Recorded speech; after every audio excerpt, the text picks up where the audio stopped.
Bienvenue à tous dans ce nouveau tutoriel. Nous avons tous dans nos albums ou des cartons d'anciennes photos qui jaunissent, se craquent avec des bords totalement effacés comme déchirés. Avec un logiciel de retouche photo, vous avez la possibilité de restaurer ces photos et de leur donner une seconde vie. La manipulation est simple, mais selon la taille de la photo et sa dégradation, cela peut prendre du temps.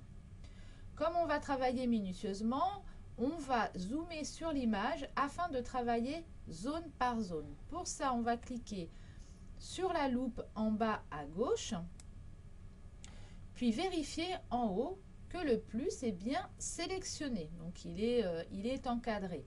Le plus permet de zoomer et le moins de dézoomer.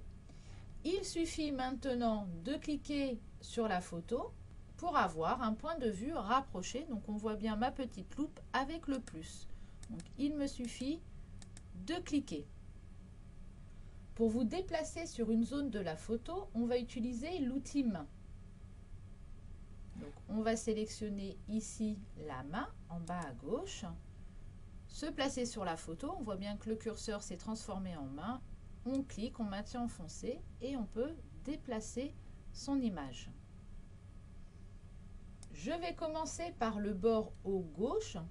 Pour ce type de travail, je vais utiliser l'outil correcteur, donc, qui se trouve ici. On dirait un petit pansement.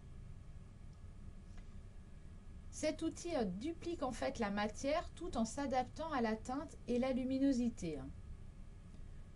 Donc on la sélectionne. On peut modifier sa taille en cliquant sur le menu en haut à gauche et en déplaçant le curseur ou en inscrivant directement la taille en pixels. Donc là effectivement, si je me place ici, je vois qu'il n'est pas... en fait je suis en dessous, là je vois que mon carré est peut-être un peu petit. Donc je vais essayer de le grossir un petit peu, voilà. Je vous conseille tout de même d'éviter une taille trop importante pour garder de la précision. Donc voilà. Il suffit ensuite de cliquer glisser sur la zone que vous souhaitez restaurer. Donc vous voyez, on voit une trace rouge qui se place sur la zone sur laquelle on est en train de travailler. Ça va disparaître et vous voyez donc que cette déchirure qui se trouve sur la photo disparaît. Donc on va travailler comme ça zone par zone.